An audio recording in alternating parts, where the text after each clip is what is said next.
You're listening to Season 3, Episode 7 of Vixen, a Black beauty and pop culture podcast. If you enjoy what you hear today, please leave a review anywhere you listen to podcasts. Today's episode is the second and final episode of our two-part series, The Instagram Baddie Effect. Now, let's start the show.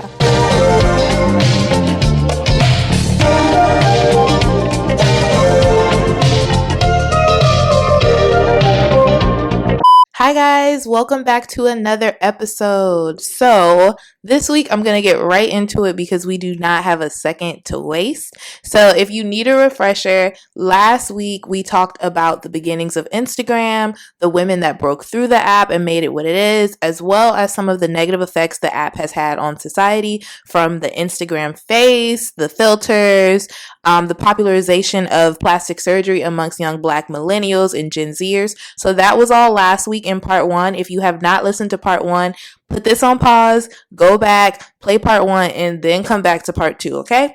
So this week we're going to talk about the monetization of Instagram, the exploitation that happens on the app, and get into the results from the poll I had a few weeks ago on Instagram. So now we can get started. Okay, so yes, last week we named some of the women who helped build Instagram into lucrative job opportunities for Black women. So we talked about Black China, Amaya Scott, and that's just to name a few. There are countless, just by simply posting their photos and obtaining followers, these women created an entire industry known now as the influencer industry.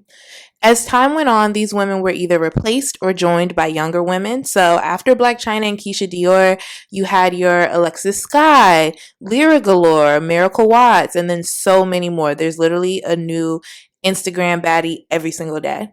The popularity of all these women gave birth to other influencers, gave birth to businesses, and created the concept of using a social media star instead of an established celebrity to promote a brand. And a lot of times they would promote the brand better than a celebrity could. So, I mean, it's not that people did not use people who just went viral prior to Instagram, but it just wasn't as common. Almost all brands had a celebrity sponsorship or a celebrity spokesperson, but now you see social media spokespeople a little bit more, I would say. I mean, a lot of more established brands, they still use celebrities to promote their products, but almost everyone has gotten into the influencer marketing game. I think I told you guys last week that I work in influencer marketing, so that is a whole industry now. Like, there are people who their only job is to do influencer marketing and reach out to people via social media. So that just shows you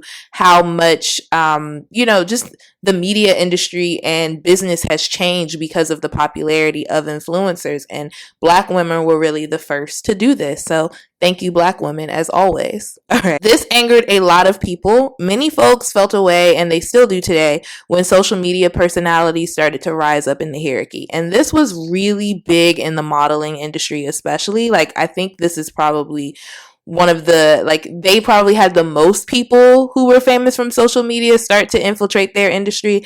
People were just not happy about Instagram models appearing in campaigns for coveted brands, getting paid just as much as models and sometimes more, walking in runway shows, and much more. There is a lot. I think when I think of this, I know that, Philip Plein? Yeah, Philip Plein, he uses social media stars a lot in his campaigns. There's a lot of brands who do it, like big brands who have just, kind of said to hell with like your typical supermodel or your typical celebrity and have decided to go the Instagram route or the TikTok route or whatever. In 2016, Vogue published an article called "Will Social Media Ruin Modeling?" And I'm going to share a condensed quote from that. It's kind of long, y'all, so bear with me. To be real, there is no direct correlation between being able to take a good selfie and being able to deliver in front of the camera for an actual photographer. Even as the images used online become increasingly staged, a high fashion editorial or campaign shoot has different demands than an Instagram. Given that figures for followers, likes, and views can all be fabricated, hotly followed accounts may not be all they're cracked up to be. Put another way, we have yet to see whether big name Insta stars add up into the actual engagement that brands are pursuing. While there have always been models with distinct advantages, connections, wealth, celebrity parentage that have helped to advance their careers, the playing field has never been as uneven. A newer model might snag a prestigious exclusive or work with a cool magazine, but it's becoming rarer for a model to achieve the next stage of work: beauty contracts, endorsements, and top-tier magazine covers without having a following. End quote. Okay, so sit on that for a minute, y'all. I have mixed feelings about that, but I'll share them after this next quote. So this quote is from a Fader article that I think I've referenced like 2 times in other episodes. I really like this article. I wish it was longer. It's called The Black Barbies of Instagram, and it was written in 2017. And in this quote, they're talking about Lyra Galore, y'all. Galore believes that the distinction between regular models and Instagram models is class-based and reaffirmed by delusions of superiority. For her, there's no separation. Modeling is modeling. She says, I think it's stupid to try and separate ourselves because we might use Instagram exclusively. Instagram is the avenue we have, she told me, refuting the label but aware of the platform's power. Other models use it to promote themselves and their brands. Why can't we? The article then goes on, y'all, to talk to the Claremont twins, and here's a quote from their part of the article. And it added, Instagram has made it easier for models to show their portfolio. You don't need a contract to get work anymore. But neither of them are naive about the racial barriers placed in front of them. When it comes to visibility, though, I do feel like the majority of the time, women of color do not get the same amount of exposure as a non-ethnic woman, Shannon continued, end quote. So like I said, I have mixed feelings about this. Okay, so when it comes to the first quote from Will Social Media Ruin Modeling? I don't think it's ruined modeling. I think there are still a lot of supermodels who are relatively unknown who come up and, they get, bookings and contracts and things, but I think the way that we used to know supermodels' names, we don't know them anymore like that unless they have a big social media following. And I feel like it really used to not be like that. Even when I was growing up, like I knew models like I would say probably like Chanel Iman. Like I knew who she was because I read Teen Vogue and she was always in Teen Vogue. You know what I mean? But I feel like nowadays you only know new models if they are on social media actively. So I do understand how there could be some pressure for supermodels to grow a following in order to compete with Instagram models who already have a following and then break into the modeling world. We've seen it happen a lot with different people, like their careers kind of get started off of them having social media fame. But I just think that the world is changing for all industries where people want folks to kind of they want them to kind of have proven their worth prior. We see it in music too, like nowadays artists aren't getting signed until they have a viral song.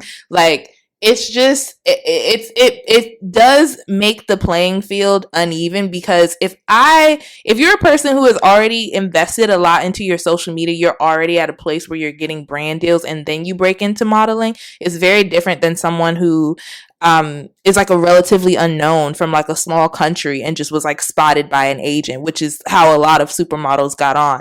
So I just feel like, I don't know if it's a bad or good thing, but I can get feeling like you have to overperform on social media in that industry because you're competing with people who already have followings. But at the same time, on the other hand, I don't think there's anything wrong with people utilizing social media stars. Like these people, they sell products out. When they advertise products, not all influencers, but like I said, I work in influencer marketing and I see I crunch the numbers from the products we give to influencers all the time. And when you see like the kind of effect and the reach that they have, like these industries would be dumb to not go after them. You know what I mean? To not work with them to give their brand more visibility. So that is how I feel about the situation. And then with the Fader article, like I said, I really enjoyed this article. I wish it was longer. I wish they got to talk to more Instagram models. This article specifically came out. I remember Lyra Galore. I think she was still with Rick Ross when this came out, or they had just broke up or something like that. But she had done like this high fashion, I don't remember what magazine it was. It wasn't like it's like one of them like low key, like very avant-garde magazines that you can find sometimes. It was like one of those, but she did like a high fashion shoot with Rick Ross, and I remember it went viral and people were dragging her for it, and it was just like, it showed that it is, like she said, there is it's class based when people do things like that, because there was nothing wrong with the photos. It was like an equestrian themed shoot or something like that, and because people are so used to seeing her in bathing suits and the way she poses on Instagram, like people were like, what are you doing? I think people are way more bothered by seeing black women get like brand deals and stuff like that than they are of white people, of white Instagram models. I do think that there are less opportunities afforded to black Instagram models because there's some kind of stigma or, some kind of like just prejudice. And like Lyra said, it is definitely class based. So y'all let me know what y'all think about that. I do feel like, I miss the old fashioned way. I miss like a relatively unknown person getting on. But then at the end of the day, like, influencers it's just the direction that we're going in the world, and brands would be stupid to not utilize influencers.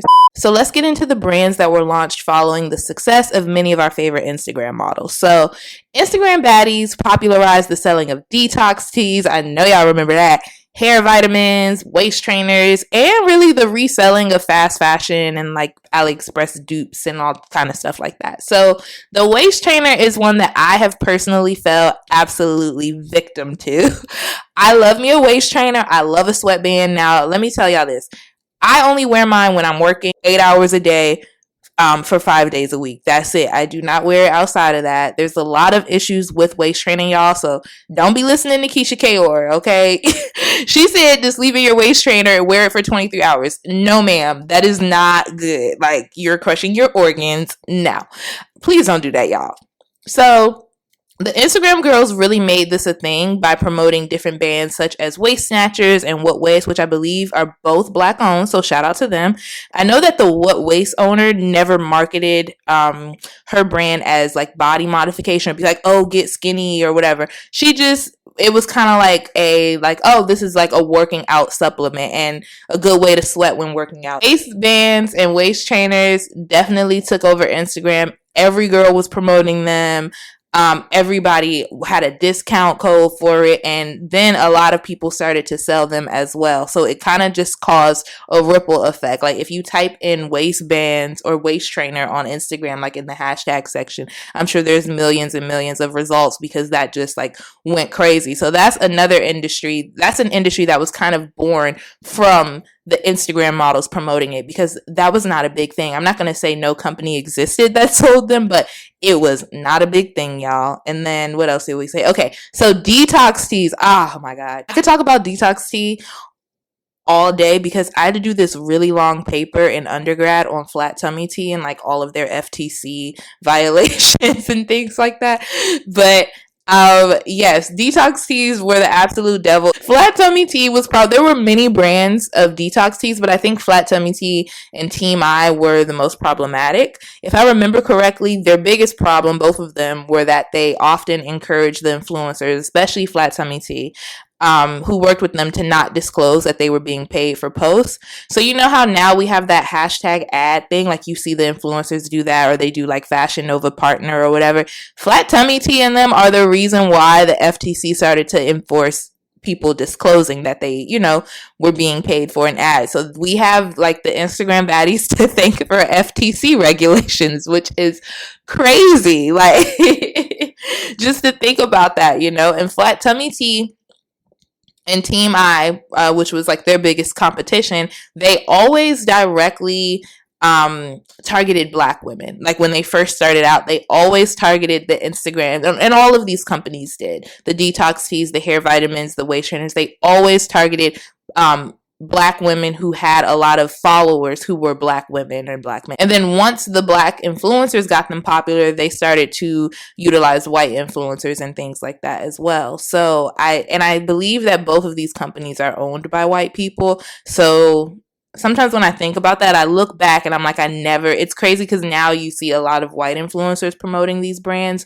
but it used to really just be black women who promoted them. They never had white endorsements before. So interesting. But yes, the detox tea situation definitely had the girls in a tizzy. It had us by the chokehold. We could not escape it. Like, I want to know if any of you guys had bought flat tummy tee or Team My Blends? Let me know. Write to me. Let me know what your experience was. I never bought any of them, but I feel like they probably were just like ballerina tee, which my mom used to give me sometimes. So, I mean, I just figured it was just glorified ballerina tee with a pretty pink label. But if you tried it, let me know. I want to hear about it. And then in 2014, the biggest brand of them all that was birthed by Instagram baddies, the one that profited the most off the backs of our beloved Instagram baddies. You already know who it is. Fashion Nova.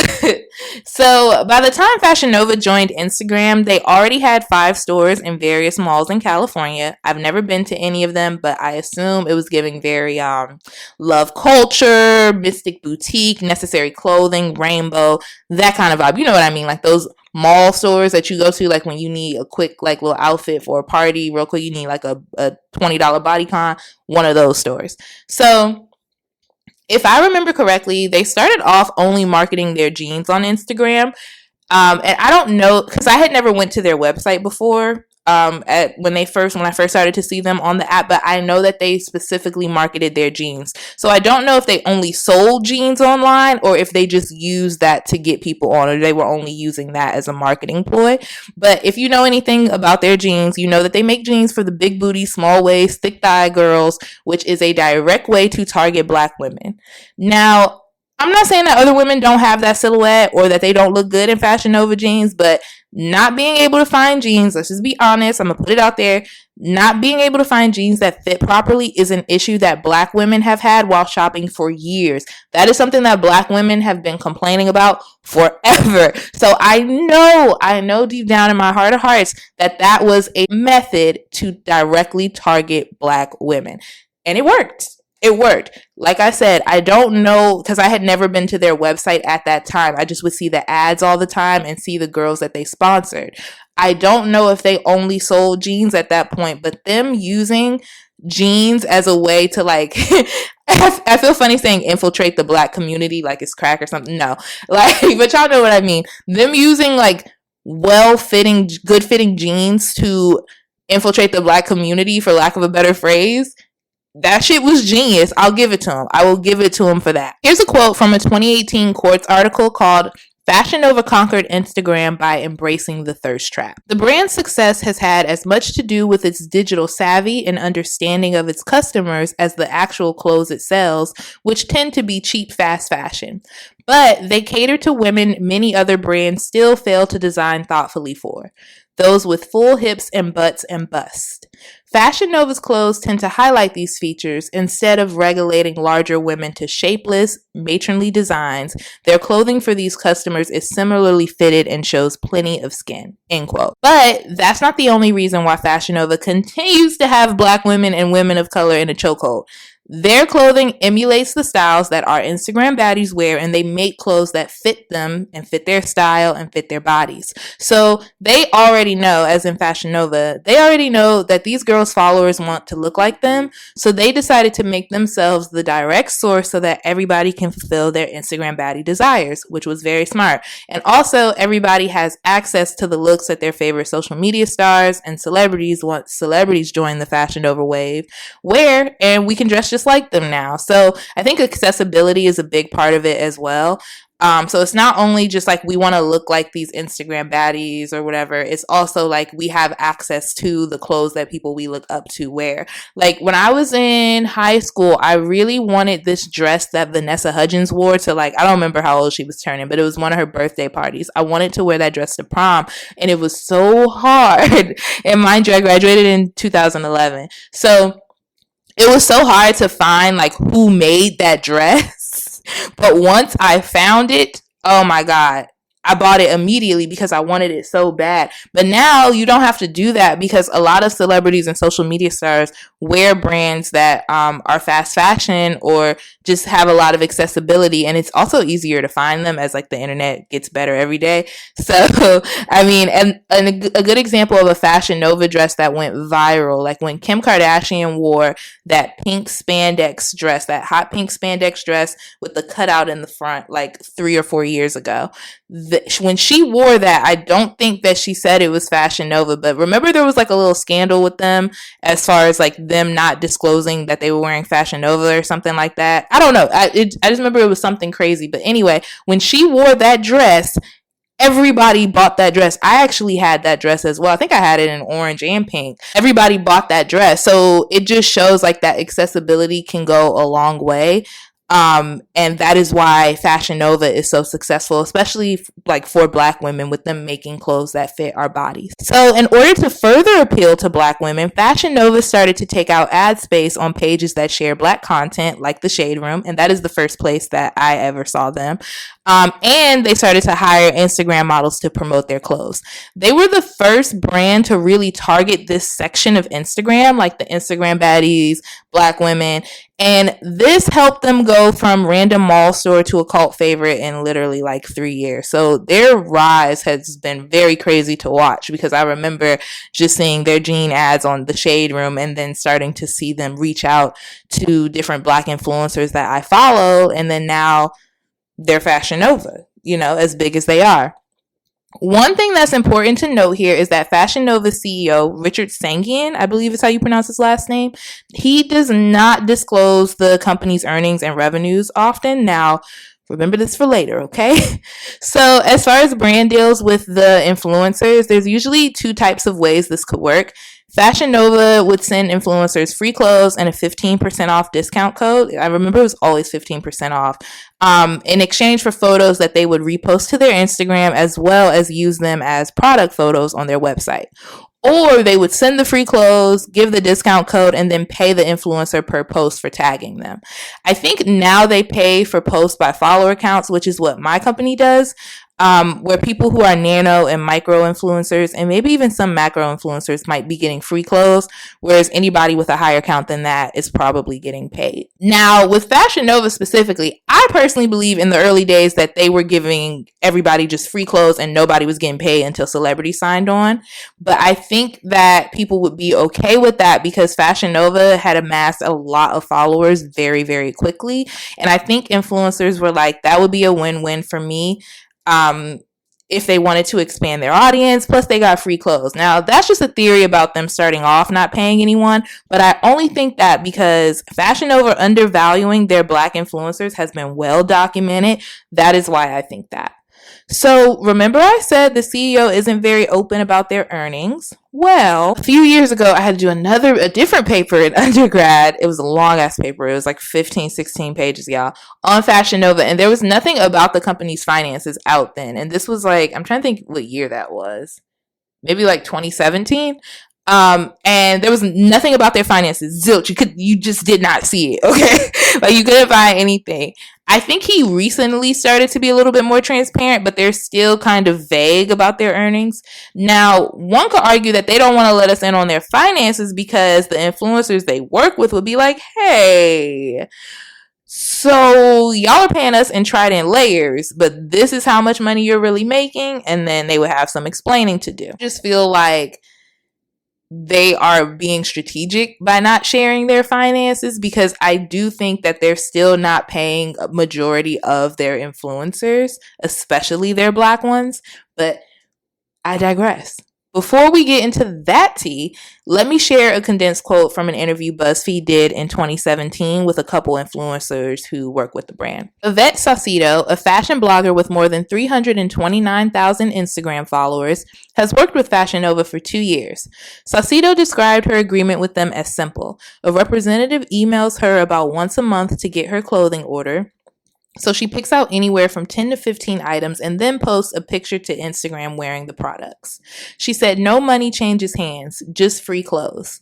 Rose Serrard, a fashion blogger with more than 338,000 followers on Instagram, told BuzzFeed News that while she doesn't make a commission on sales from her Fashion Nova code, she's happy just getting a steady supply of free new clothes. End quote. Okay. Let's break that down, y'all. This is why I believe they're still not paying Black influencers to this day. Like there's no way. I think a lot of people are only getting paid from them if you're Black China or someone with like millions of followers. I don't think that a lot of people are getting paid with them. I'm just marinating on the fact that they weren't paying people with over 300K just a few years ago. And I'm not sure if it's worse now. I assume it is, as in them still not paying folks, but maybe they've gotten it together, because I know a lot of Black influencers, specifically a lot of Instagram baddies, have started to speak out on unpaid partnerships. But I mean, honestly, I don't see it. If you didn't think people who had 300K deserve to be paid just a few short years ago, you're probably still not paying people who have over 300K. 300K, it may not be a whole lot of followers now if you're working with people who have followings in the millions, but even just a few years ago, that was a big deal to have 300K. So that's just, and then also, I don't get the point of giving people a discount code that they're not making commission off. It doesn't make any sense. I don't know what's in their contract. I would love to see a Fashion Nova contract. If somebody has one, if you got a Fashion Nova deal, or you know somebody with one and they don't mind like sending me like the fine print on their contract, I would love to read that, because what is the point of giving a discount code if you don't make commission off of it? I wonder if they pick and choose who makes commission, but I mean, that's just ridiculous. Maybe it's in their contract that in order to keep this free exchange of clothes going, like, you have to have people use your discount code, but I don't know. That just sounds like really crazy. They're definitely taking advantage. Absolutely taking advantage. So I know they said that they spent $40 million on influencer marketing in 2019, I think it was, but they are getting over if that's what they're doing. So now, more on them undervaluing their Black Instagram baddies and Black Instagram influencers. So it's funny how Black women are the ones who made that brand, and this is my problem with Fashion Nova. I think I mentioned this in the last episode, but I'm not sure. I stopped shopping with them a little while ago because, one, I didn't like their response to the protests last June. I felt like they should have done a lot more, since they're always, using African American vernacular, using Black influencers for their gain, always trying to market to us on our platforms. Like, I just felt like they should have done more. There are brands that don't even really, target Black people who did more than Fashion Nova. So I was quite disgusted with that. Plus, also, like, everyone right now, go to their Instagram page and scroll down their feed, and I would like for you to count how many Black women you see. Like, count how many Black women you see that they've posted from January 1st to now. Like, it's just terrible. You rarely see Black women on their page, and typically I don't really care about stuff like that. But when you're a brand who targets my people, I got a problem with that. Absolutely. So that is why I stopped shopping with them. And it was a little sad, because I would always get jeans from there. Like I said, the jeans, I won't take that away from them. Their jeans fit great. It's very hard for me to find jeans that fit me properly, and that was a source. But I would rather just search for other places to buy jeans, because I can't with them. But I remember a while back, Jackie Aina called them out and said that she wouldn't be promoting Fashion Nova anymore, when she brought up the lack of dark-skinned women on their page. And instead of changing this and just being like, we will do better, they just offered her more money to keep promoting them. So y'all, that is a choice. I like that is a choice. Like, that means that, because honestly, y'all could have kept y'all little coins and been like, you know what, we will do better. And even if you didn't do better, even if you just like completely forgot about the conversation, that would have been better. Saying that would have been better than just offering somebody more money to keep promoting, because that means you are committed to not posting dark-skinned people. That means you are committed to be like, you know what, let me just offer her more money to shut her up. You could have just been like, you know what, we will do better. I will talk to our social media team. Like, you could have. That's a choice, y'all. that is a choice. But anyway, here's a condensed quote from a 2018 article on the Revelist. This is from influencer, model, and former Fashion Nova partner Ateem Ojera. I was contacted to do paid promotions with them, which was fine for me, but then there was one picture of me that they posted which everyone went crazy over, which I'm also thankful for many reasons. However, after a while, I noticed they would only post me. At first, I felt like I was representing all Black women, but then I realized out of the millions of Black women promoting for them, it shouldn't be just me, because there are way more of us who have even better style than I do. Now, I'm assuming after you posted your video, she's talking about Jackie Aina's video calling them out, y'all.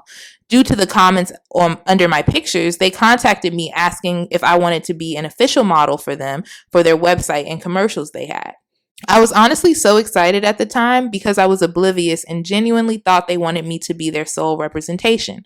However, when all the comments about your video had gone down a little bit, they contacted me basically saying they don't need me anymore because they put their model search on halt. For me, it was fine, although I was a little bit torn. I later learned that they were paying me way less than other influencers who were working with them. I felt really cheated and unfortunately still have a contract with them, so I have to finish my last few posts. Otherwise, I'll have to pay them back the money they sent me. Again, choices. Again, the choices.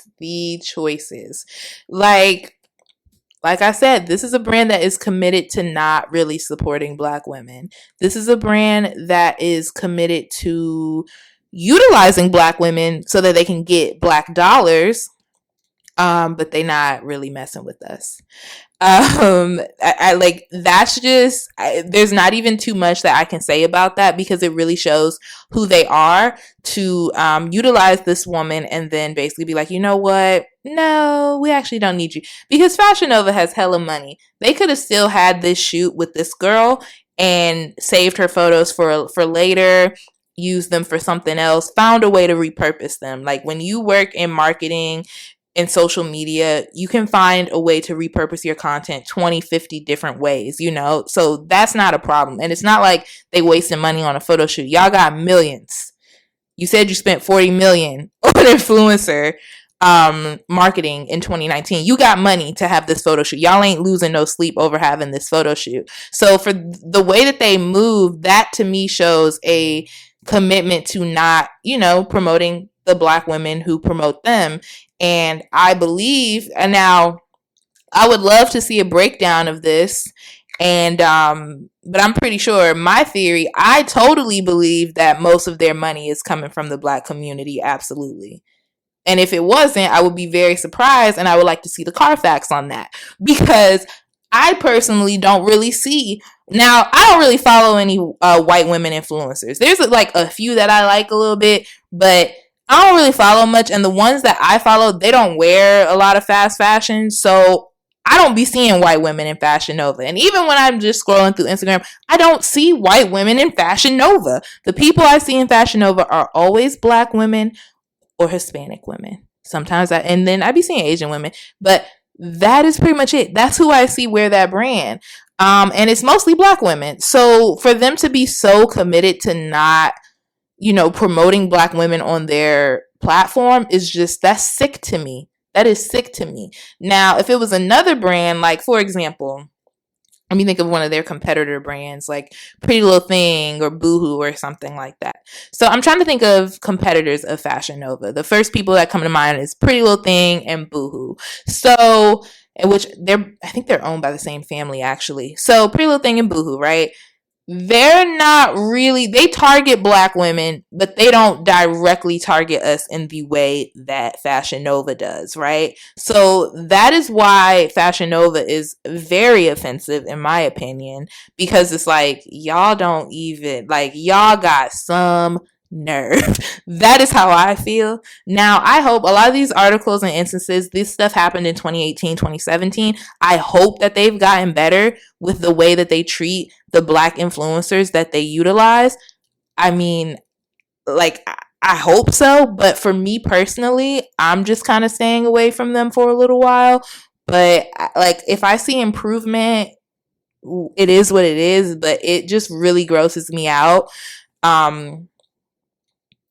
it just really grosses me out that a brand who has made their fortune off of the back of Black women is this dismissive of Black women at the same time. You know what I mean? It's just very sad. Now, I don't want to spend any more time on Fashion Nova, but let me make this very, very clear. They owe their entire fortune to the Black women who were their first cycle of influencers, the Black China, the Amber Rose, all of those people who were like in that first group of people to heavily promote them. That is who they owe their entire fortune to. And I don't care what anybody has to say about it. All of the women who helped them get to that point, all of those Black Instagram models, they need to be gifted stock in the company. They need to own percentages of the company, and they will pay for their crimes. Now I'm being dramatic, but no, Fashion Nova needs to be held accountable for this. And I think that people should continuously call them out. People have continuously called them out, and not only just for underpaying and undervaluing the Black Instagram models they utilize. They also copy a lot of Black brands. They do a lot of knockoffs. Like they and it's like, you was cool for a moment, but now you're doing a lot. But I will say, on the other hand, I'm not mad about Black women buying from them. If you choose to shop with them, I don't want you to think I have a problem with you buying from them or you're wrong for buying for them, because no. I understand. I am a Black woman. They have the best fitting jeans on the market, and they are affordable. They are affordable. They be having 40% off. They be having all of that. So it's nothing wrong with shopping with them if you choose to, but I would personally like to see them be called out more often. And I think that they should be forced to be more transparent as well. And all of these brands owe Black women for taking them to where they are today. And so does anybody else who positions themselves and their brand via Instagram. So I don't think we as Black women should be afraid to call brands out who directly target us, especially if we know they're not owned by a Black person. If a brand directly targets us and our people, we deserve answers when it comes to why you ain't posting Black people on your page, why you using AAVE. And it's only blonde and blue eyes on this page. Why is it that you give these people free clothes, but they're not good enough for you to repost them? They're not good enough for you to hire them to model on your official website. Like we deserve answers. So, I mean, just listen. These people make so much money off of Black people. It's the least they can do to respond. The least they can do is respond when we have issues with the way that they run their business. Because, like, you targeted us, you know. Fashion Nova is the ones who was taking out ad space on the Shade Room 10 times a day back in the day. You know, you wanted Black people's business. So now we're in your business. Period. Okay, let me calm down, y'all, because that gets me so irritated. Like, I just think that's so gross to target Black women like that and then dismiss Black women like that. Disgusting. But let's move on. Switch gears. Who do you guys think is the most successful Black Instagram model? Who do you guys think kind of fumbled the bag a little bit, could have been a lot bigger? And who do you think is owed the most? So me specifically, I think the most successful Instagram model is Black China. Maybe Drea as well. Yeah, I'm trying to think of anybody else who has like really, really flipped it. But definitely to me, Black China, I think Black China has just her hands in all different kinds of pots now. From her to go from exotic dancer to being an Instagram model, being a video vixen, and then to be, you know, like she has her cosmetic boutique and she has her kids and she's doing music now and like all her other stuff that she's doing.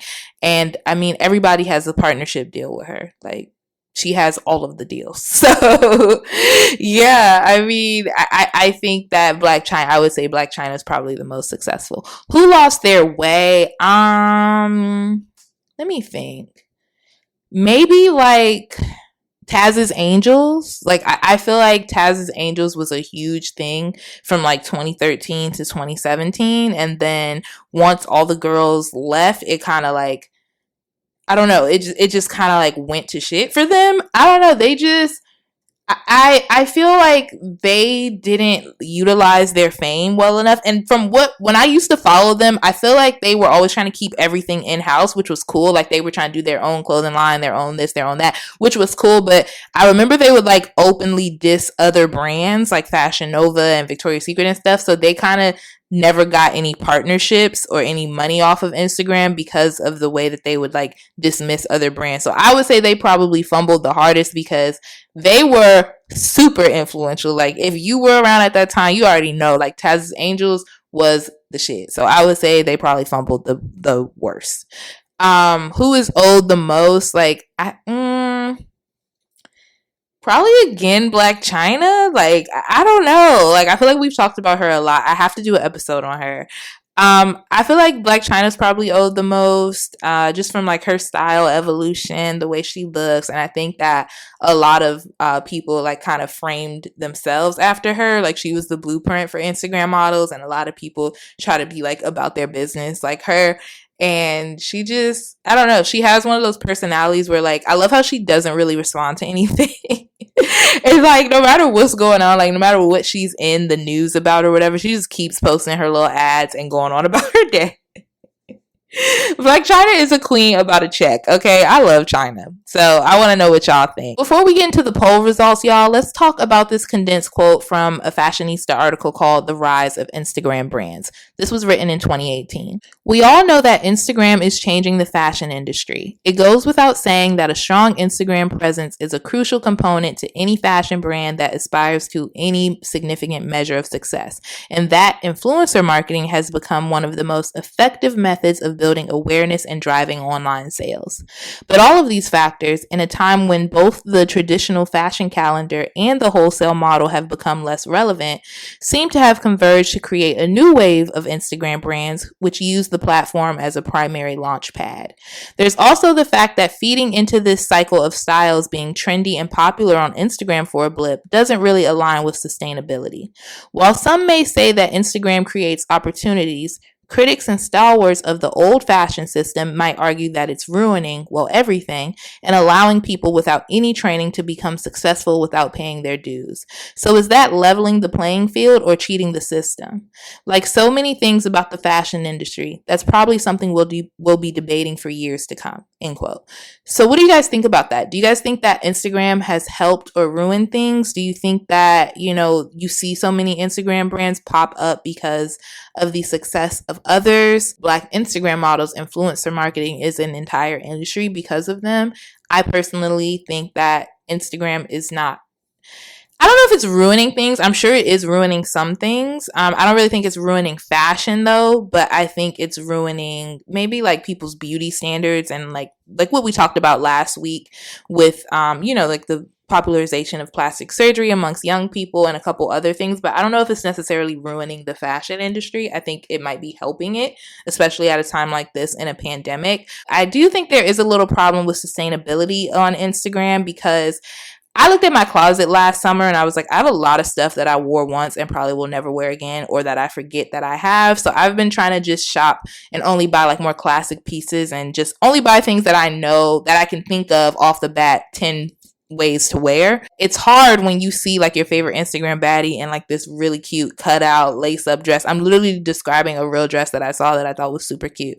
And you're like, oh, I want that. But it's like trying to make yourself realize you gonna wear that once and then that's it. So I think there is a little bit of a problem with sustainability. But what do you guys think? Do you think that it's ruining or that it's helped things? Have you guys noticed the transformation of what is being sold to us by our Black Instagram baddies? Because I feel like, okay, so the original like starter pack of what was being marketed to us by the Instagram baddies was the flat tummy tea, the hair gummies, and then like bundles, and then like Fashion Nova and other fast fashion brands, right? But now we've kind of switched a little bit. I feel like we've pivoted. Like the detox teas, I don't really see them that much anymore. I still see the waist trainers, but the detox teas, I don't really be seeing them like that. But I feel like now people are selling a lot of stuff that's aimed towards the vagina. Have you guys noticed that on Instagram, especially with the Black influencers? Like they're selling like these yoni steams. these pills that like make you have an orgasm. I'm seeing a lot of like sexual things or like things that are aimed at women's vaginas. I'm also seeing a shift away from like hair a little bit. Like I feel like people stopped, I think I said this last week too, like a lot of those boutiques stopped selling bundles and now they sell like full wigs. And I'm also seeing people get into the skincare thing. I also feel like everyone keeps making these clothing boutiques, like these Instagram clothing boutiques, from like drop shipping and buying things in wholesale stores or buying things wholesale on AliExpress. But now we're seeing, because everybody knows like where they're getting their clothes, I've seen a shift towards selling your vendors, like a list of your vendors. I thought that was pretty interesting. So what have you guys seen, like things shift from? Like what are you seeing being marketed very, very heavy by Instagram influencers? I feel like I'm also seeing like weed pens and things like that, CBD, all of that stuff. So I would like to hear from y'all. What do you guys think the Instagram baddies are selling now? Like what have we seen the shift from? I personally love how the Instagram baddies got us on wigs. Like, not that nobody was wearing a wig, but like we just like bundles. What are they these days? Okay, y'all. So now onto the poll. My favorite part. I love when I get to read y'all's answers on the episode. So I mentioned that I did a poll on Instagram a few weeks back asking y'all questions about Instagram baddies, their impact, your thoughts.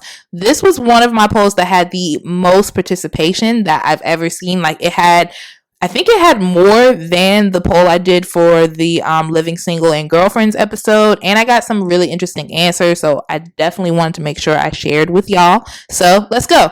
Okay, and then also before we start, y'all, I did it again. I know I did this before. Because I did this poll so long ago, I think I did it at like the top of this year, I forgot to ask folks for consent to give their handles on air. So I'm just going to keep everybody anonymous, and I'm so sorry about that, y'all. Please hold me accountable for when I do another poll for the season finale episode. Hold me accountable. Make sure be like, did you get consent from everybody? Because I want to be able to share y'all's thoughts and like, share your pages if you want your page shared. So please hold me accountable. Okay, so now let's start. Okay, so the first question was, is Blac Chyna a pioneer of Instagram baddie culture? Yes, got 81%, and no was 19%. I would like to know the 19%, y'all, please raise your hand. Raise your hand, because Blac Chyna, like I said, she is the most influential Instagram model. Like, what are you saying? Even if you don't like the way she looks, like, or you don't like her style, we cannot act like she does not have impact. She is the moment. Okay, she's an icon. So I'm confused by the 19%, but period to the 81%. Y'all know I would absolutely say yes. That's my answer. The next one was same question, but Amber Rose. Is Amber Rose an IG baddie in pioneer? Yes had 85%, no 15%. I would like to talk to the 15% here as well. I would like to have a moment with y'all, but you know what? Actually, I don't know. I think sometimes people don't include Amber Rose in like the Instagram girl thing because we knew her prior to Instagram from when she dated Kanye, and she was literally just like this very elusive character, like I said in part 1. So maybe that's why people don't consider her a part of it, but I feel like she kind of pivoted into Instagram and like kind of blended in very well and did her thing on Instagram. So I would consider her a pioneer for sure. But I guess I can understand the 15%. Okay, the 15%, y'all get a pass. So the next question was same question, but Amaya Scott. Is Amaya Scott a pioneer of Instagram baddie culture? Yes, 73%, no 27%. I'm very surprised by the 27% because absolutely, I think a lot of people kind of got their style and look from her. I would say maybe even China was inspired by Amaya Scott. And maybe you guys just didn't follow trans women back in the day. I don't know like why 27% would say no, but I would say absolutely. Y'all already know, like I praised Amaya in episode, in the first part of this, but I'll say it again. Amaya was like the first person to wear like these colorful bundles on Instagram. Like a lot of the hairstyles that were born from that era kind of came from her. I think that her entire look, her hair, her style, her makeup, like that was like the blueprint for Instagram looks. And a lot of people kind of bit that off of her and were inspired by her. But I think maybe some of y'all just wasn't there. Like, y'all just didn't know who she was back then. And that's why y'all are saying that. But she absolutely was a pioneer. Next question. Would you include Heather Sanders as a Instagram baddie pioneer? 52% yes, 48% no. That's a pretty close one. I guess I could agree with that. I think she was more of a, correct me if I'm wrong, I feel like she was more on Tumblr, but she was also really popping with the hair colors and stuff. But I wouldn't really consider her an Instagram model either. So I guess I kind of agree with the 48%. Like, I think she had impact on like that era of Instagram, but I don't know if I would consider her an IG baddie. What do you guys think about that? So next I asked about Taz's Angels and if they were pioneers. It was 60% yes, 40% no.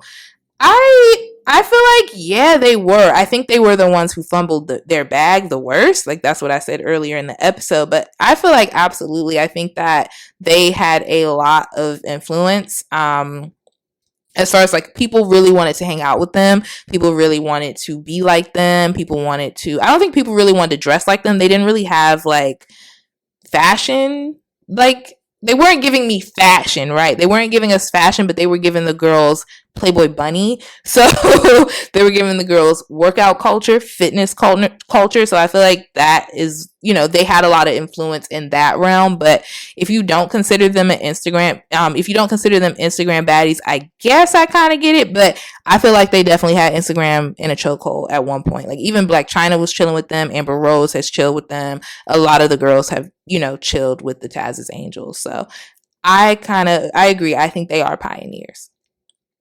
The next was, how do you guys feel about Keisha Dior? We had yes 65%, no 35%. This is another one where I kind of understand because it's similar. I understand why there's 35% no, because it's similar to Amber Rose. Like, she's someone that we knew before Instagram. Like, before, I think her and Gucci were just like dating casually when I first started to see her in like maybe 07, 08, 09. But she did a lot of videos. She was more of like a video vixen, and then she transitioned into Instagram. But I guess I would consider her an IG baddie pioneer because she was like one of the first people to sell like waist trainers. And she's also built her cosmetics brand off of Instagram. So I would consider her one. She's similar to Amber Rose, where like they kind of transitioned into Instagram very seamlessly, even though they had been around before. Next question. Would Fashion Nova be as successful without Instagram models? So hell no got 94%, and then they would got 6%. The 6%, y'all can link me to fight me immediately. I'm just playing, but nah, for real, I'm kind of confused. I think some of y'all accidentally pressed that they would. I don't know, because 6%, I'm side-eyeing y'all. I think that was an accident. But anyway, 94%. Y'all already know. Y'all heard my spiel and my thoughts on Fashion Nova. They would not be anywhere near where they are today if they never got in contact with Black Instagram models, if they never ever reached out to them, if they never ever wanted to target Black people. They would not even be half of who they are today. They would still be in the mall, period, in the middle of the mall, and that's just on period. So of course they would not be as successful without Instagram models. Next question. Favorite IG baddie duo? And the choices were Heather Sanders and Black China, or Black China and Amber Rose. So it was 5% China and Heather, and then 95% China and Amber. This is a hard one. I liked her and Heather as friends, but I'm gonna go with China and Amber because they just seem to have so much in common. They both had sons, and like, I don't know, like they seem to have really gotten along well. I don't think they're cool anymore, but I hope they get cool again. China and Heather I liked them together, but it seemed like, I don't know, now I know she's really close with one of the Kardashians, so it kind of feels like she used China to get close to the Kardashians. So yeah, I'm going with China and Amber. Next question. Would diet tees and waist trainers be as popular without Instagram models? Y'all said 92% said definitely not, and then 8% said I think so. I definitely want to speak to the 8% because come on y'all. I would like to know how many of y'all had ever even seen a waist trainer or a sweatband before Instagram models started to promote them. I would like to know. Like, I'm not saying they didn't exist, but they are definitely as big as they are, and there are $1 million waist trainer companies because of who? Black Instagram models. That's my answer. Next question. Has Instagram baddie culture been helpful or harmful to Black women?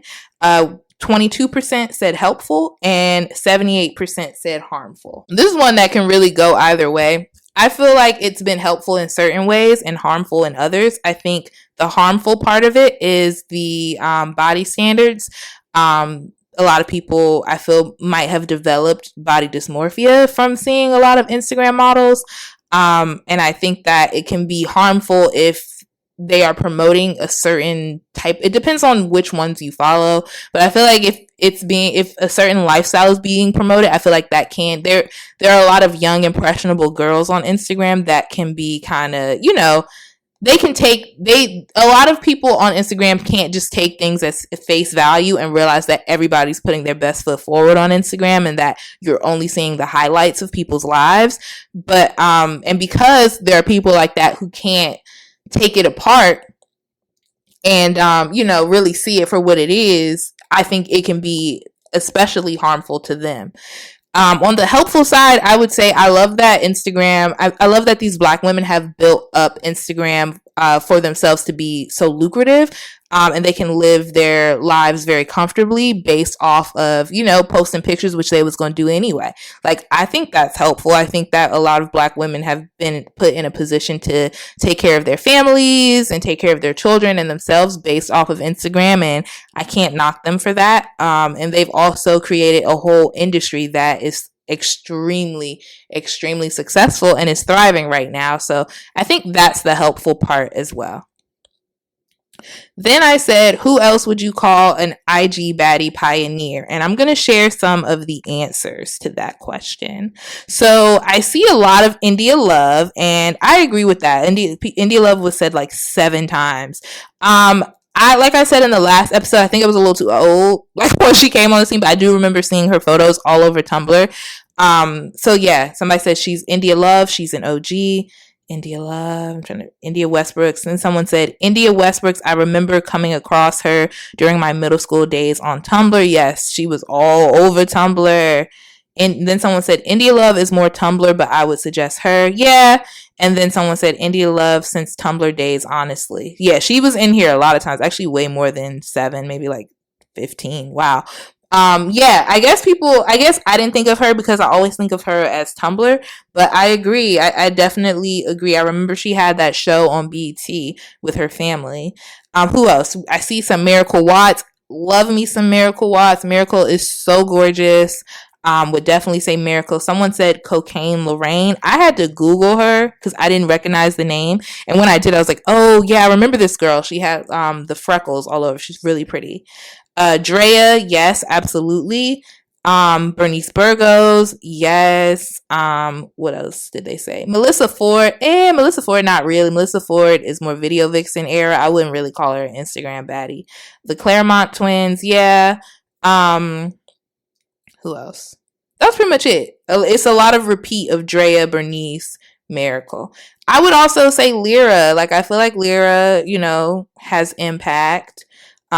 Maybe Alexis Sky as well. Yeah, I feel like there's a lot of them. And then there's some that'll be popular for like a year or so and then kind of like do other things. But yeah, I agree with all of you guys' choices. Except for Melissa Ford. Melissa Ford, yeah. Next question was, did these women inspire your style at some point? We had 47% for yes and then 53% for no. I don't think any of them have really influenced like my fashion style. Maybe sometimes I'll like something that they're wearing and I'll look it up and like maybe I'll get it, but I don't think that like I've aimed my style after any of them. But I do feel like they inspire a lot of people's style. So I feel like, yeah, 47%, it makes sense.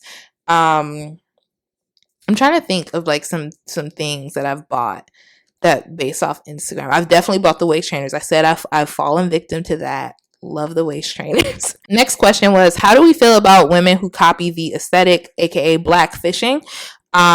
We had 89% it bothers me, and then 11% I don't care. I think I talked about this in last week's episode. Like, there's this one blackfishing girl. I don't even remember her name. I don't want to know her name, but she was like the main one getting called out about blackfishing, and she is still modeling for many websites. Like, it seems like she didn't lose a bag at all. So in that case, it does bother me because, like what you see with Fashion Nova, you see them constantly reposting white women and non-black women and literally ignoring the black women that tag them. So to see them and other brands posting women who are trying to look black is just disgusting. So I hate it. It bothers me. I don't like to see it. I want to see more black women, being promoted, wearing our trends and things that we popularize. I don't want to see white women who look like black women for any reason. There's absolutely no reason to see a white woman trying to look black. I don't like it, and I do not want to see it. Next question. What do you think of the women who take black aesthetics and creativity and claim it as their own? So I'm going to share some answers from this one. Somebody said no creativity, just sucking up oxygen. Absolutely. Like, what is y'all's purpose? Like, y'all don't do anything original. Is there not one original thought in your head? It's disrespectful. Absolutely. They're weirdos and colonizers just like their ancestors. Somebody said trash, period. They can go to hell, disrespectfully. Then someone said, I don't think they all have ill intentions, but they are ignorant. We shouldn't support. I think that anytime you make your skin darker or something like that, I feel like you have ill intentions, because you have to realize, like, you're taking away from a black woman and you're trying to gain support by looking like a black woman. Like, if you don't realize that that's not a good thing, I don't really know what to tell you. Like, you're literally taking away opportunities from black women by cosplaying as one. Somebody said lame. Yep. Somebody said imposters. Somebody said everyone wants to be black until it's time to be black. Yep. Somebody said they're insecure. I don't know if it's necessarily that they're insecure. I feel like some of them most likely are, but I do think a big part of it is just like more attention. Like, if you look like a white woman but kind of black, like a spicy white, they know they'll get more attention. So I think that's a big part of it. Somebody said, not surprising at all, I would want to be a black woman too. Somebody just put like the sick emoji where it's like the green face. That's my thoughts exactly. Because somebody said awful, F them, stop playing black. Yeah, I think that's very sick. I think it's very sick to pretend to be a black person online. Like, that's horrible. These are the same people who have like BLM in their bio. Like, girl, take that out. Wipe that self-tanner off and then you can keep BLM in your bio. Somebody said racist in a different font. Absolutely. Somebody said, I think it's lame and the love they get is misdirected. Black women deserve the praise. Yes, that is why I wanted to do these episodes, because I wanted people to realize, like, Instagram is really built off the backs of black women. So when we see white women getting praise for looking like us and stealing our aesthetics, we should absolutely be upset. We should absolutely be upset, because Instagram became what it is because of black women. Somebody said the Kardashians are so harmful to black women. Absolutely. I try not to give them a lot of airtime on here, but I totally agree. I think that they are very harmful. I don't see any good that they do, and I don't think any of them is original. That's it. Somebody said, it's disgusting that they appropriate black culture while trying to be above black people. Yeah, that's a big problem I have with a lot of those types of people who are basically blackfishing or appropriating. They don't seem to think of black people as equals, and it's just like, girl, who do you think you are? Somebody said gross, period. They're so delusional and disrespectful. Yes. Someone else said they're racist, unoriginal, they fetishize, and most of all, weak. I couldn't have said it better. Somebody said die slow. Ooh. Somebody said they're pathetic. And then somebody said it's whack. Another person said it bothers me, but then I think of the more pressing things I should focus on. I kind of agree with that. Like, I try to, like I said, I don't like to give that family a lot of airtime on my platform, because this is something that is specifically for black women. So I try not to, but it's like you can't help but bring them up in certain situations. But I think a big part of like not being bothered by them so much is ignoring them. I think I said in the first episode, Like, you have to train your algorithm, especially on Instagram, to not show you bullshit. And mine does not show me anybody in that family. I have no idea what anybody in that family is doing. They don't come up on my explore page. I don't get like, you know how Instagram will do suggestions for them. I don't do that. I don't read their news stories. I don't like look at their hashtags or anything like that. So I think you can train your algorithms, and this is on all platforms, to not show you their content if you want to. So I typically don't ever know what's going on with them, and I am going to keep it that way. So I agree. I think, like, you know, if you want to boost the algorithm to show you more Black women, just like random Black women's posts. Look at your explore page. When you see Black women on there, like it, save it. A big portion of Instagram, this is not really what this person said, but now I'm just giving y'all tips to help y'all's algorithm. But saving, like that little save button, I love saving stuff down to folders. I got like travel folder, this. I got hella folders on my personal Instagram. But saving people's photos boosts them in the algorithm.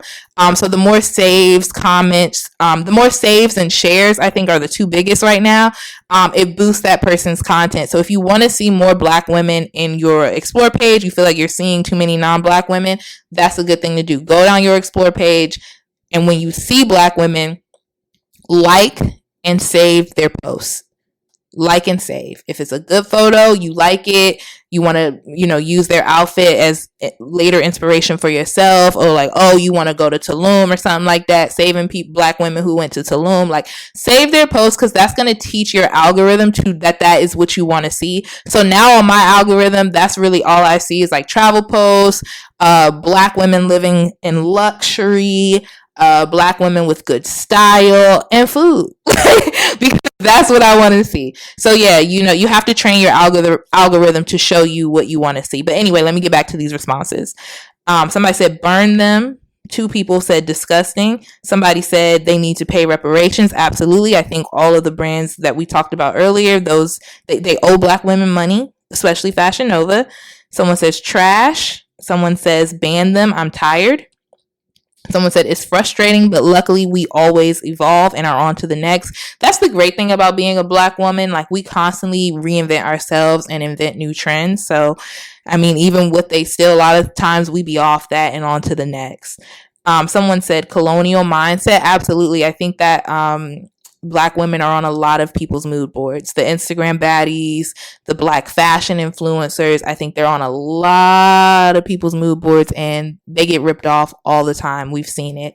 Someone said culture vultures. Of course, they can copy all they want, but it will never be the real thing, period. Somebody said it's very annoying. They wouldn't be anything without Black aesthetics. Yes, there's a lot of people who would not be anything if they didn't cosplay as Black. And that's for men and women on Instagram. It's a lot of people. We would be here all day naming those. But okay, let's get to the next question. Which trends did these women inspire? So let's share some answers from that. Somebody said the plastic surgery body, the rapper baby mama culture, definitely the sexual liberation. Yeah, I think that plastic surgery has been popularized amongst young Black women because of Instagram, for sure. Like, I've never seen so many, I don't want to call people regular people, but y'all know what I mean, who are like getting BBLs. Like, that just was not a thing. You didn't get that unless you were in the sex work industry, or, you know, like, I don't know, you were a model or something, like a video model or something. So it's kind of weird to see like girls who are like 19, 20 getting BBLs. So I agree with that. Rapper baby mama culture. I think that like the rapper baby mamas, I feel like they're just living their life, but then the young girls idolize them. Like, the stands that those girls have, oh my God, especially Kyle's sister, Jesus, like they worse than the Beehive, for real. Like, they are seriously worse than the Beehive. I think like the glorifying of that, I don't really know like how I feel about glorifying baby mama culture, because I really feel like those girls are just living their life. But I do think it's weird how many stans they have. It's like, she's literally just a pretty girl on Instagram with a baby. I don't understand it, but like, I do think their fans are crazy. They're nuts. Somebody said unapologetically slutty. Like, I don't know if I like that answer. I don't know if people are I don't like, who do you guys think is unapologetically slutty? Like, I don't know. Maybe this person is trying to say something that I don't understand what they're trying to say, but I don't think like that came from Black Instagram models. I think that just came from the wave of new feminism and like certain things as far as like just being like out and free. I don't know if we can put that on Instagram baddies necessarily. I don't know. I'm a little confused by that answer. Let me move on. Somebody said the hourglass with the tight fitting clothes. Absolutely. I think that entire look, like the very tight high waist jeans, the crop top, all of that, that's very much Instagram baddie. Strippers, yeah, I guess. Yeah, I think people just started to be more open about being a dancer, like on the internet. Because before it was like a secret. Nobody wanted people to know. But now everybody is just like, hey, come see me at this club and like posting themselves. So yeah, I guess. I don't know if that's their like thing, but yeah. Somebody said a bald head, dimple piercings, definitely the dimple piercings. Someone also said Amber inspired the new age bald blonde look. Yes, that literally had everybody in a chokehold. The blonde buzz cut. Another person said Baddie, sex positivity, showed women you don't have to strip forever to make money. Yeah, I think that's the take that I feel on the whole stripping thing. I don't think people were like, hey, come strip. I feel like it was more so like, yeah, I stripped and yeah, I'm proud of it. And now I do XYZ and I flipped the money and I did this. So like, that's how I kind of see it. So I agree. Somebody said sunglasses. Yeah, those big big oversized sunglasses. Yeah.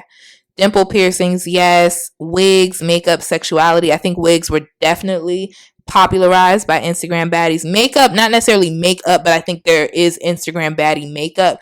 Definitely the smoky eye, the very, very structured brow, the bright lip, for sure.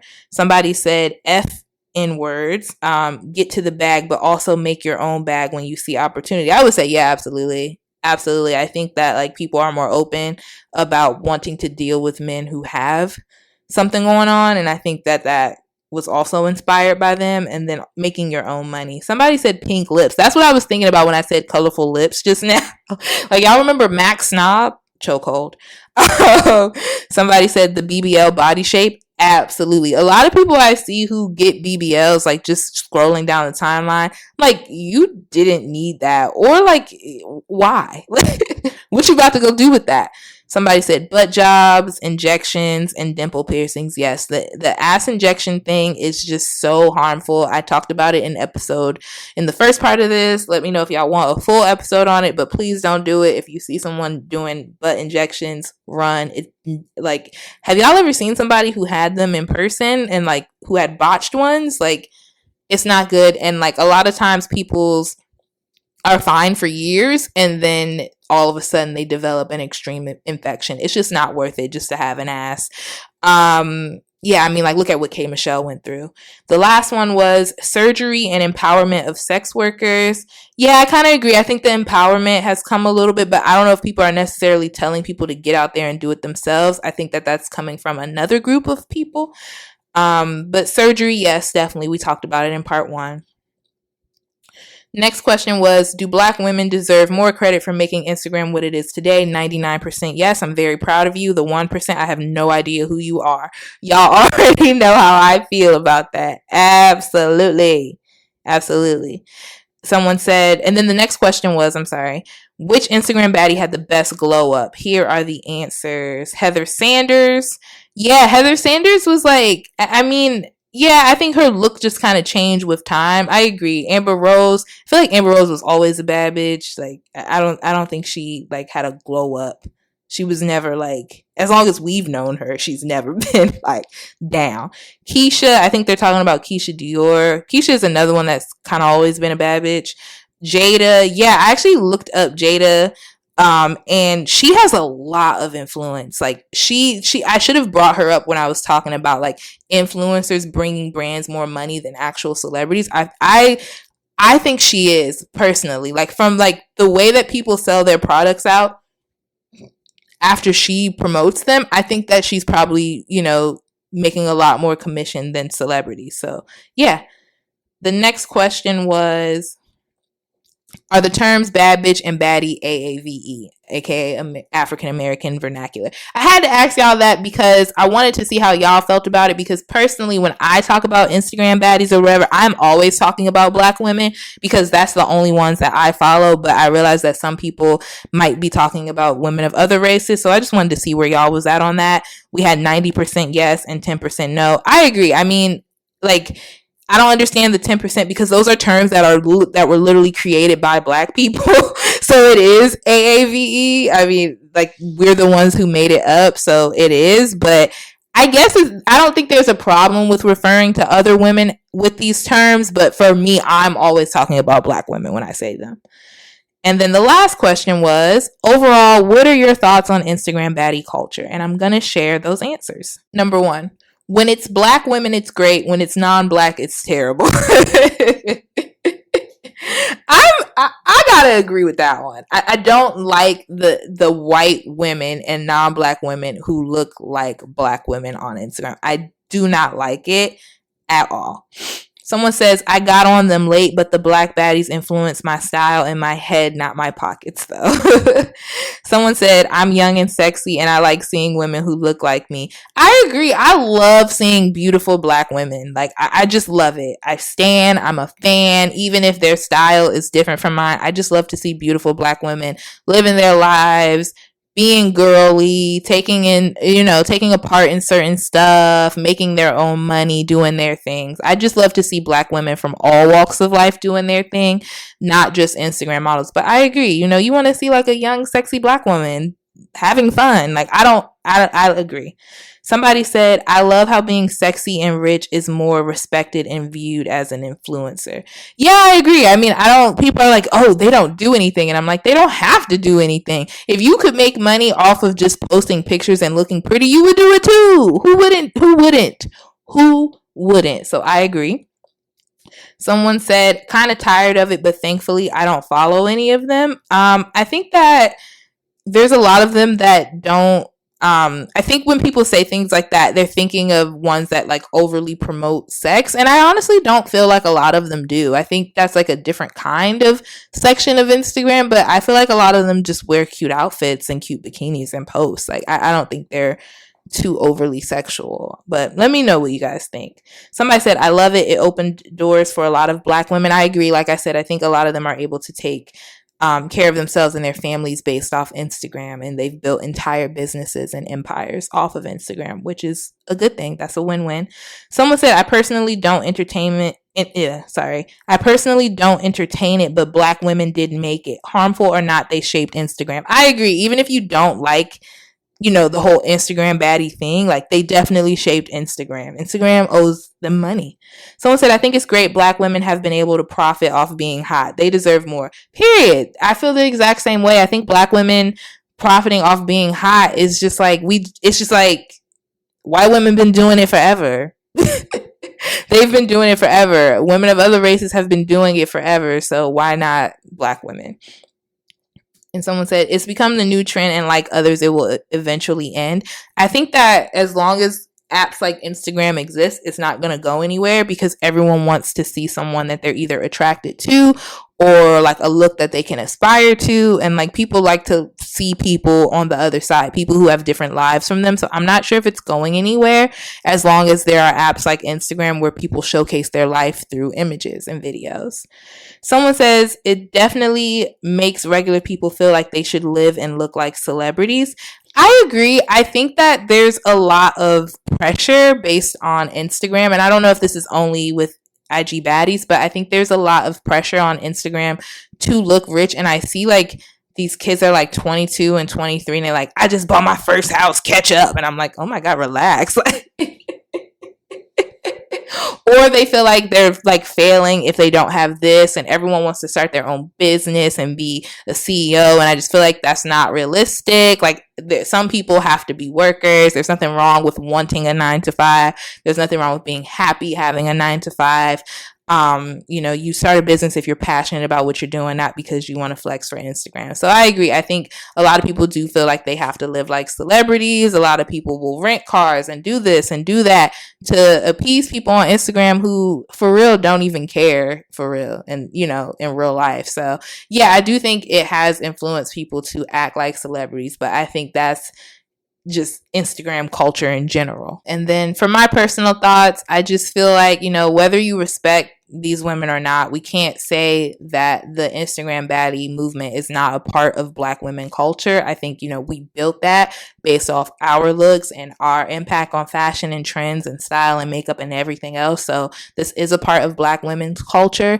And I feel like I had to say that because I did get a little pushback when I was doing this, poll on Instagram, just about like why glorify something like that. But I feel like, first of all, everybody who is considered an IG baddie is not like a bad person or a prostitute. And even if they were, oh well, who cares? But some people care about that child. But anyway, like I'm just trying to say that not all of it is negative, it can be if you're not a person who can look at something and take it at face value. Like I said, it can be negative on you, but this is a part of Black women culture because we built the app and it was all inspired by Black women. So it is absolutely a part of our culture and it's something that deserves to be documented. I would like to see more on this because I really could have done like 3 parts of this, but it's getting too long. I had to cut some things out. I mean, maybe we can do like a bonus on this at some point, but I mean, I would love to see it documented further because it's really amazing how Black women have transformed Instagram and how we just keep reinventing ourselves on there. And the whole culture of the whole industry of influencer marketing and getting paid sponsorships is because of Black women. Like, please let that sink into your head, y'all. Like, there are people who got paid $1 million. I'm sure like Megan and Cardi had like those were $1 million deals they did with Fashion Nova. That is because of the Instagram baddie. So whether you like it or you respect it or not, they are a big part of Black women's culture, and that's just on period. That's my thoughts. All right, y'all. So that is the end of the episode and the end of the Instagram baddie effect. I hope you guys like this. I hope it brought back a little nostalgia for you, a couple memories from a few years ago when these women popped out. Out of all of the women discussed in this series, and also any women that I missed, that came to your mind, who would y'all like an episode on? I was saying that I want to do an episode on Blac Chyna. Let me know if you guys want that, but also let me know who else. And yeah, this was really, really fun. Like I said, this could have been a 3-parter, but it would have just meant way too much. But let me know what you guys think of this series and what other series you would like to see. I cannot believe how close we are to the end of season 3, y'all. After this episode, there's only 3 more. There's only 3 more episodes. I cannot believe I'm closing out on the 3rd season of my podcast. I just want to say thank you guys to everyone. Thank you guys from the bottom of my heart for all the support on the podcast, the book club, the lives. Thank you. Thank you for participating in the polls. Y'all have been showing out. It is very much appreciated. I appreciate y'all, and I am so happy to be doing this for y'all and just documenting the culture for all of us. And I cannot wait for you guys to see what else I have in store. So if you guys want to join the book club, we just started our April book. We are reading Straight from the Source by Kim Osorio. So if you'd like to join the Vixen Book Club, you can go to thevixenmemoirs.com and sign up. All you need is your first name, last name, and email address, and bam, you are a part of the club. You will get a free PDF of the book. If you want to help me keep the book club free, you can donate to us, paypal.me/thevixenmemoirs. It's expensive buying these books and doing these photocopies and stuff. Nah, yeah, I'm just joking. But I would love to keep the book club 100% free. So if you feel so inclined to donate, please feel free to do so. You can also find the PayPal link if you go to my website, thevixenmemoirs.com, and scroll all the way down. You will see like the icons for PayPal, so you can click there and donate directly there, and that helps me keep the book club 100% free. If you don't follow on Instagram, please do that at the Vixen Memoirs. Then you can participate in all the fun polls that we do. You can see all the content, all the daily content that is posted, and yeah, you can join our lives and stuff. It's a lot of fun. We just had a live for our March book, Fly Girl by Omar Tyree. That was a lot of fun. So I would love for you guys to be able to join that, share your thoughts. I love hearing feedback from y'all. And yeah, y'all know where to reach me at the Vixen Memoirs, VIXENPODCAST at gmail.com. Feel free to reach out at any time. Thank you guys so much, and I will see y'all next week. Bye. Thank you for listening to Vixen. If you liked today's episode, don't forget to leave a review. If you have a submission, feel free to email vixenpodcast at gmail.com. We'll be back next week with an all new episode.